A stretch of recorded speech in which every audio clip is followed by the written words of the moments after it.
When rockabilly collided with punk in the early 1980s, an explosive and exciting new genre was created. This came to be known as Psychobilly.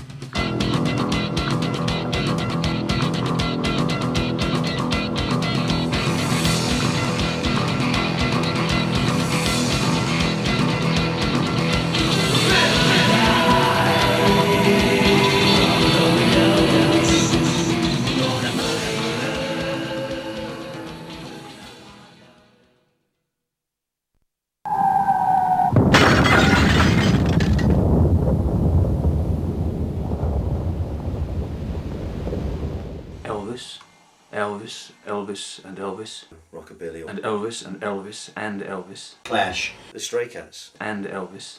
The Sharks. Polecats. Elvis. And Ricochets. And Elvis and Elvis and Elvis. In fact, I think he influenced most people on the rocking scene. He's probably the starting point for most of us. Pretty much rockabilly all the way down the line. Right, where do I start here? I mean, when I was young, when I was a kid, my mum and dad were like rock and rollers, and I sort of like heard rock and roll at an early age, you know. I've been into the 50s stuff. I grew up with the 50s stuff. My old man was playing Vincent and Haley and Presley, Cochrane, all that around the house, and it grew on me, obviously.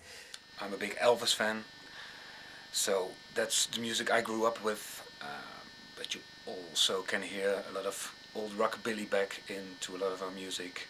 This was back in the 70s when, you know, the rockabilly scene wasn't that sophisticated really. It was like a bunch of teddy boys, and you know, you didn't really have to be too authentic or anything. You just got up there and played, you know, a few old rockabilly tunes and everybody was into it. And there was like the late 70s bands like Whirlwind, you know, Matchbox, Crazy, Caravans and the Rhythm Rockers, all those sort of things. But it didn't quite have that, for me, that zest, you know what I mean?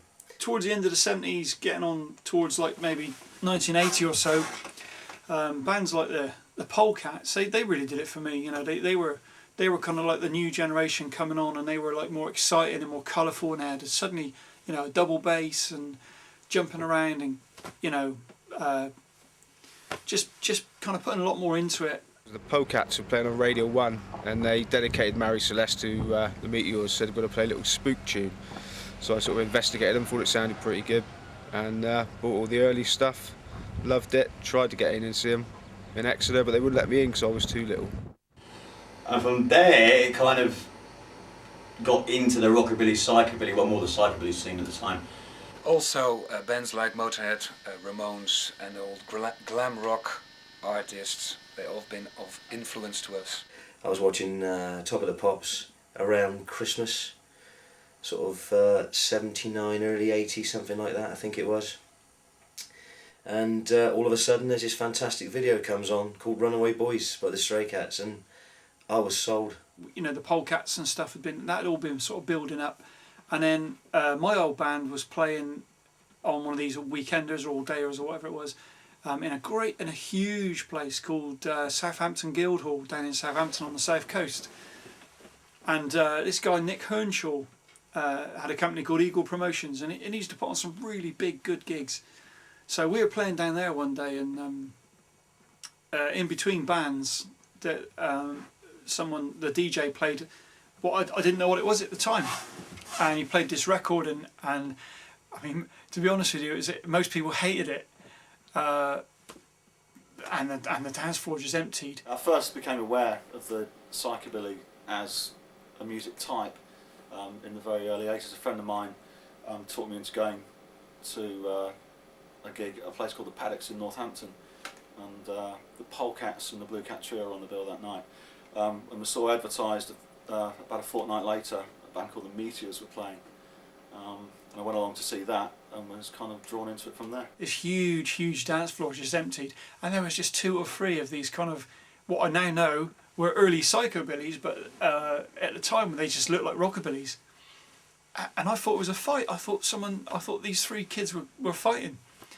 And I now know it was like the first Meteors single, but at the time I thought, what the hell is this? You know, pretty exciting stuff.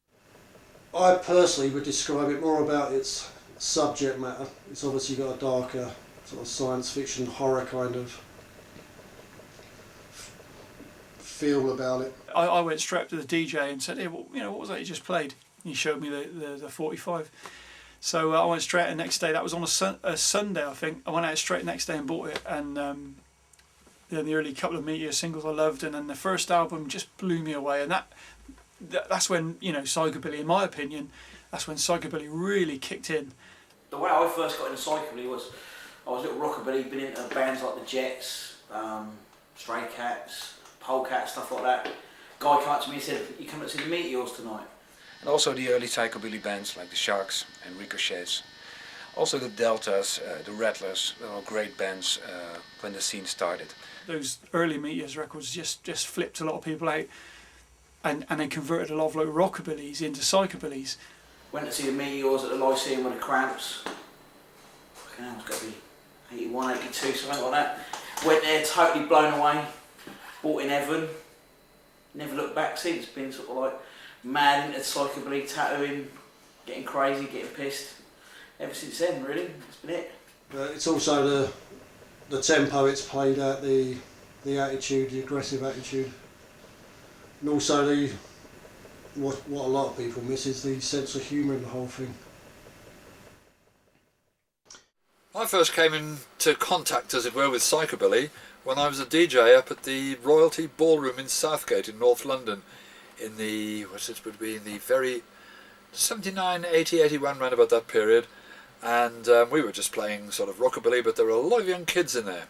And some of these kids started to put their own bands together. And the first one I remember was a group called the Polecats, who basically wanted to be a rockabilly band, but they had that totally punk sort of attitude, where they would wait for everything had to happen now, and smash your face in if it didn't happen, sort of all this sort of stuff. And it got into the music, and they just made wilder music.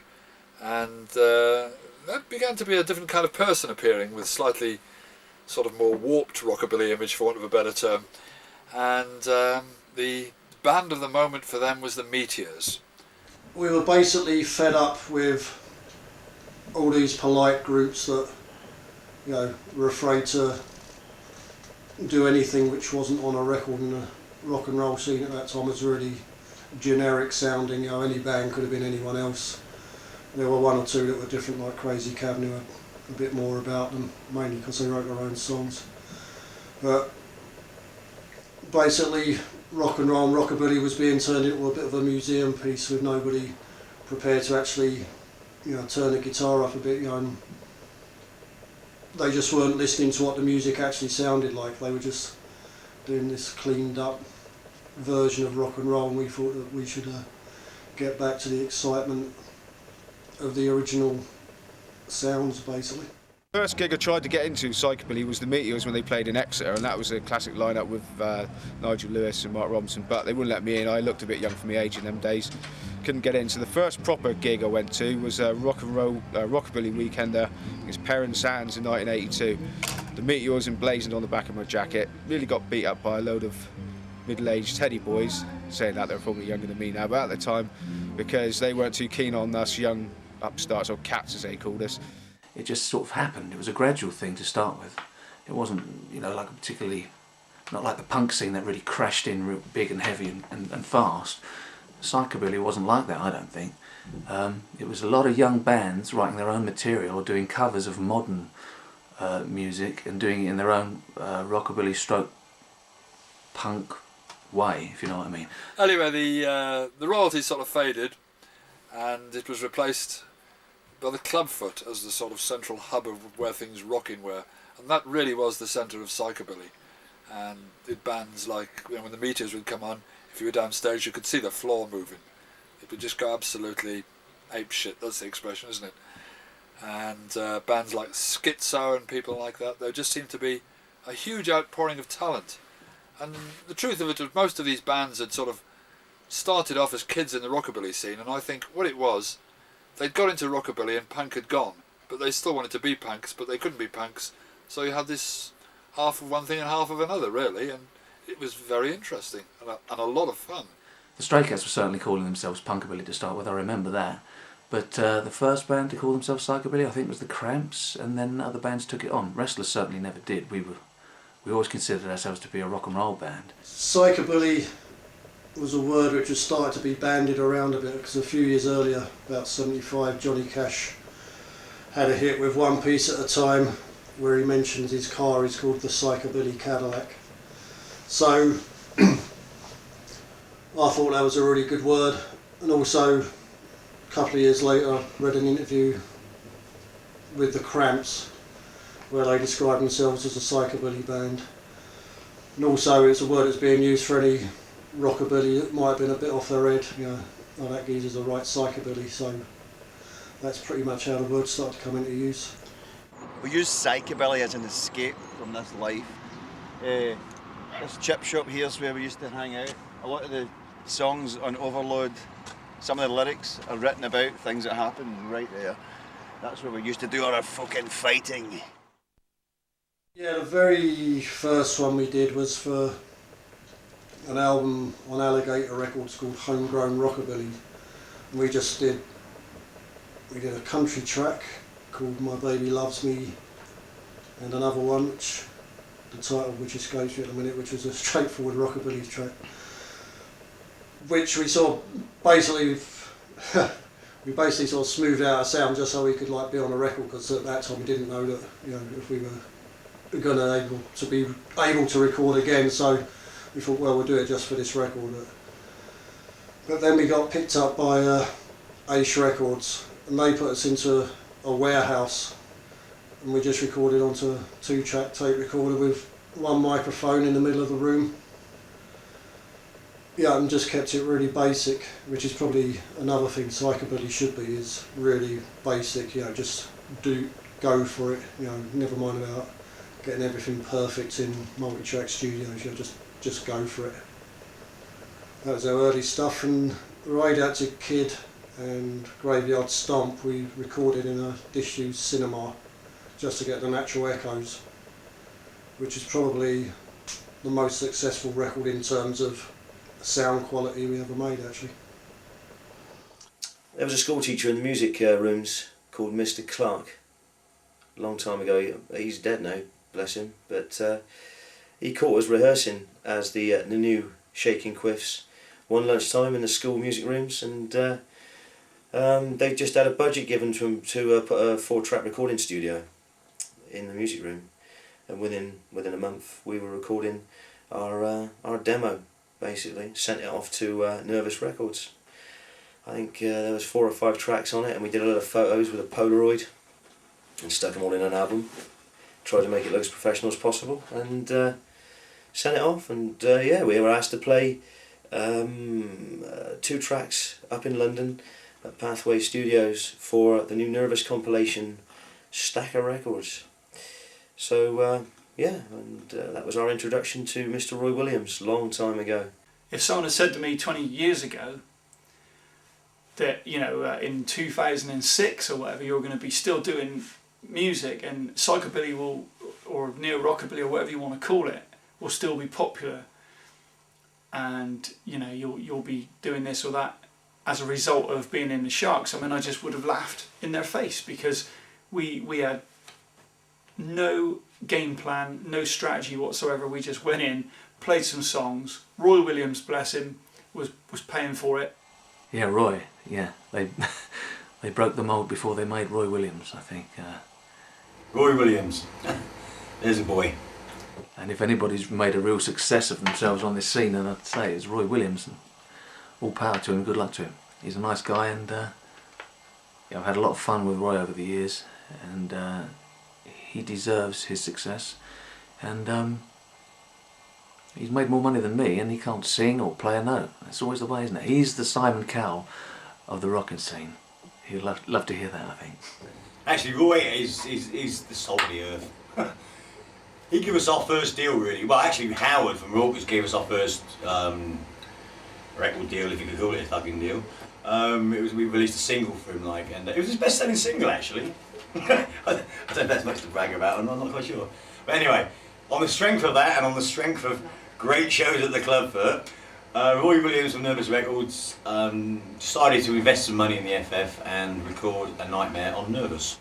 One of the pioneering psychobilly labels was Nervous Records, a company whose catalogue boasts many of the scene's early classics. Still very much in business today, it's still owned and run by its founder, ex-DJ Roy Williams. I'd started up Nervous because I'd got involved with managing a rockabilly band called the Jets, and they'd sort of gone on to bigger and better things, and I thought, okay, let's move on to the next band.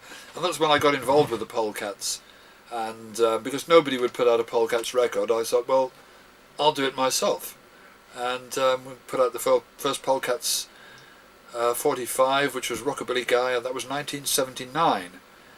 And I've been putting out records ever since by sort of varying degrees of psychobilly and rockabilly and neo-rockabilly and all the rest of it. There's one fond memory I have from Roy. He wanted to come down to some mixes, and what happened was we picked him up at Reading Station in the motorbike, and then we had to drive from Reading to Bracknell where he was doing some mixes. Along the way there, he was like puffing away, and Roy, being an anti-smoker, an anti-marijuana fan, spent the whole journey with his fucking head stuck out the window, gasping for air like one of them dogs, you know. And when we got to the studio, it was like more party time, and everyone's popping and smoking and having a laugh. Poor Roy nearly overdosed that day. But anyway, at the end of the session, he survived it just. I'm sure he was as high as a kite. He came actually back to my gaff where I was living at the time and stayed over. And the next morning, we take him back to the train station, he'd fuck off home like. Anyway, the next morning, he got up and I noticed, a bit strange, he had one luminous green sock on and one luminous pink sock on. And I thought, did he do this extra? Because we've always been a bit of a teddy boy, isn't he? So he's got these creeps on, these two different socks on, and his fucking trousers up by his knees. And when I let him out of the car, like, he was walking towards the station, and I was just shaking my head. I said, who's mad here, me or him? It's been almost 25 years of funny stories and funny people. I want to play rock and roll. I started off playing double bass, mainly because I couldn't actually play anything else, and but I could get quite a good slap, and as long as I didn't worry too much about what note I hit, I thought that would be a good way to get in a band and learn to play later, because being in a band in the late 70s was probably more important than being any good at actually doing it. We were first mainly into rockabilly, like stuff like the Blue Cats we were very into, but also the Johnny Burnett, Elvis, Gene Vincent stuff. Eric, Johnny and me were at first I think a rockabilly band, another psychobilly band, and we never stopped calling ourselves rockabilly. We always had a real, we have a connection with the old stuff, with the 70s rock and roll stuff like Crazy Kevin and the start of the neo rockabilly bands like Stray Cats and Sharks and the Deltas,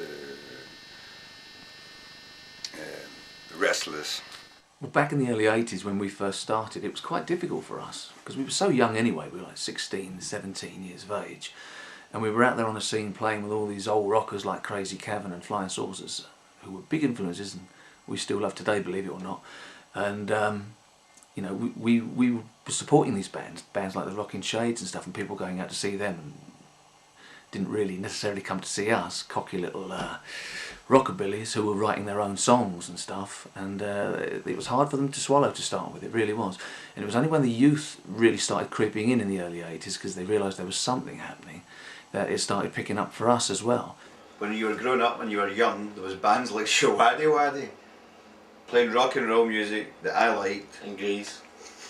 In Greece, Take It or Leave It, stuff like that. But then it was too soft, so you ended up getting into punk. And then this mutated into the perfect sound, punk mixed with rockabilly. Started to play acoustic guitar so I could write songs, because obviously I didn't just start to play acoustic guitar. Paul Fenwick showed me a couple of chords and that was basically all I needed. I took it from there myself then. We didn't only make music to please the audience, we made music to please ourselves, and luckily the audience liked it too. But I think Psychobilly discovered us more than we discovered Psychobilly. We used to really piss a lot of people off because they didn't want us there at all. Because at the time Mark was a real punk rocker and, oh, you can't be in a rock and roll band and be a punk rocker.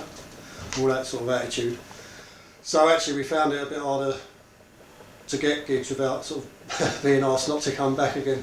So we sort of started looking for different places to play, you know, like one good place was Gaz's Rock and Blues, which is a club that's still going in London and still giving new bands their chance. One of my first gigs was at a place called Gaz's Rock and Blues, and I met Gaz down there, who was in touch with one of the guys who was running a place called the Clubfoot, and he said, you guys probably go down really well, somewhere like that. So phone numbers were exchanged and we ended up playing at the Clubfoot quite regularly. But it really only exploded for us, I reckon, 1984, 85, with the Clubfoot scene took off and everything. That's when it really got going for us.